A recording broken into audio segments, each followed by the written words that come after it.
हरे कृष्णा, राधे राधे दोस्तों। आप सब कैसे हैं? राधा रानी और लड्डू गोपाल की कृपया आप सभी पे सदा ही बनी रहे। आज के वीडियो में आपके साथ शेयर करने वाली हूँ सोमवार की कथा। तो कथा शुरू करते हैं। एक साहूकार था।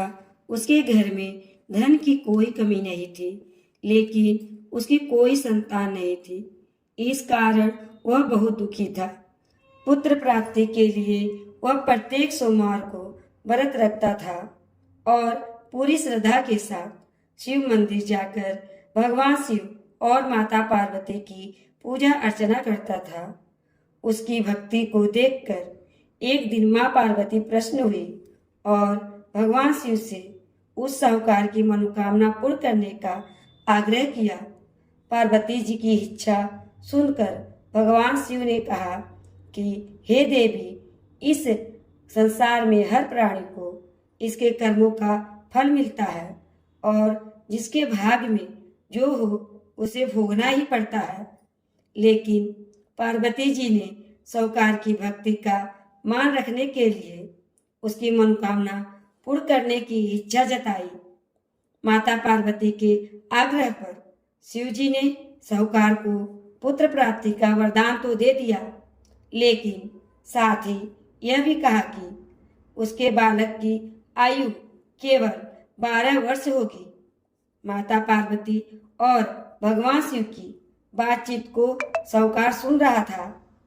उसे ना तो इस बात की खुशी हुई थी और ना ही दुख। वह पहले की तरह शिव जी की पूजा अर्चना करता रहा। कुछ समय के बाद साहूकार के घर एक पुत्र का जन्म हुआ। जब वह बालक 11 वर्ष का हुआ तो उसके लिए साहूकार के मन में बालक को विद्या प्राप्त करने की इच्छा जागृत हुई। साहूकार ने पुत्र के मामा को बुलाकर उसे बहुत सारा धन दिया और कहा कि तुम इस बालक को काशी विद्या प्राप्ति के लिए ले जाओ और वहाँ मार्ग में यज्ञ कराना। जहाँ भी यज्ञ कराओ वहाँ ब्राह्मणों को भोजन कराते और दक्षिणा देते हुए जाना।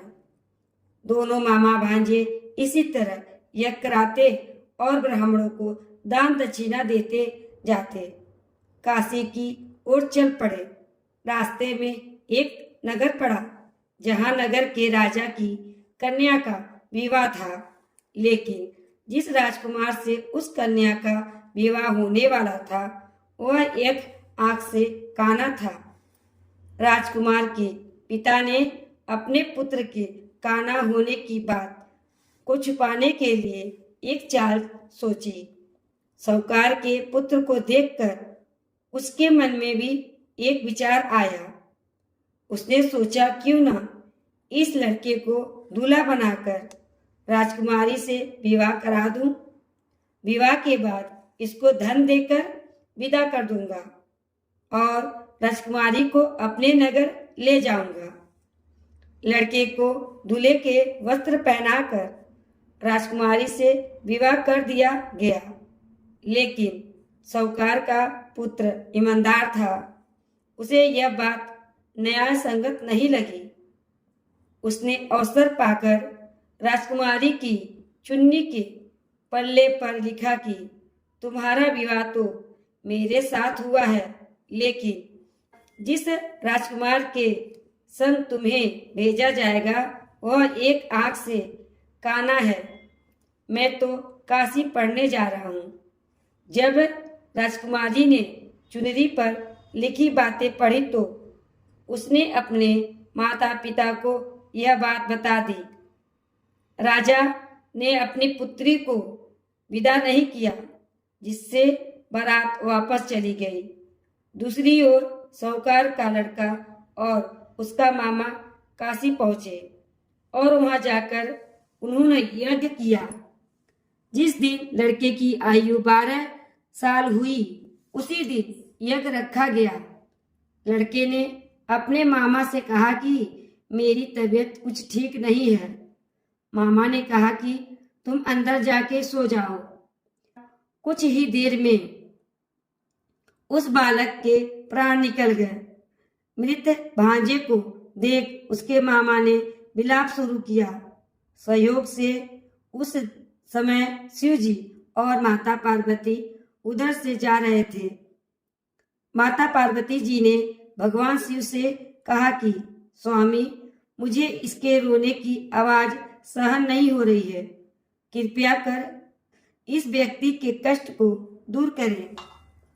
जब शिव जी मृत बालक के सामने पहुंचे तो वह बोले कि यह तो उसी साहूकार का पुत्र है जिसे मैंने 12 वर्ष की आयु का वरदान दिया था। अब इसकी आयु पूरी हो चुकी है। तब माता पार्वती जी ने कहा कि हे महादेव, आप इस बालक को और आयु देने की कृपा करें, अन्यथा इसके वियोग में इसके माता पिता भी तड़प तड़प के मर जाएंगे। माता पार्वती के आग्रह पर भगवान शिव ने उस लड़के को जीवित होने का वरदान दिया। शिव जी की कृपा से वह लड़का जीवित हो गया। शिक्षा समाप्त करके लड़का अपने मामा के साथ अपने नगर की ओर चल दिया। दोनों चलते हुए उसी नगर में पहुंचे जहां उसका विवाह हुआ था। उस नगर में भी उन्होंने यज्ञ का आयोजन किया। उस लड़के के ससुर ने उसे पहचान लिया और महल में ले जाकर उसकी खातिरदारी की और अपनी पुत्री को विदा किया। इधर साहूकार और उसकी पत्नी भूखे प्यासे रहकर बेटी की प्रतीक्षा कर रहे थे। उन्होंने प्रण लिया था कि यदि उन्हें अपने बेटे की मृत्यु का समाचार मिला तो वह भी प्राण त्याग देंगे। परंतु अपने बेटे के जीवित होने का समाचार पाकर वह बेहद प्रसन्न हुए। उसी रात भगवान शिव ने व्यापारी के स्वप्न में आकर कहा, हे श्रेष्ठी, मैंने तेरे सोमवार के व्रत करने और व्रत कथा सुनने से प्रसन्न होकर तेरे पुत्र को लंबी आयु प्रदान की है।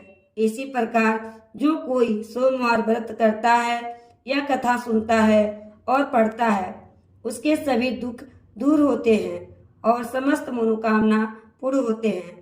तो दोस्तों, यह थी सोमवार की कथा अच्छी लगी हो तो लाइक कर दीजिएगा। चैनल को सब्सक्राइब नहीं किए तो चैनल को सब्सक्राइब कर दीजिएगा। शंकर भगवान जैसे कृपया उस साहूकार पर करिए हैं और उसे सभी पर करें, इसी कामना के साथ अगले वीडियो मिलते हैं। राधे राधे।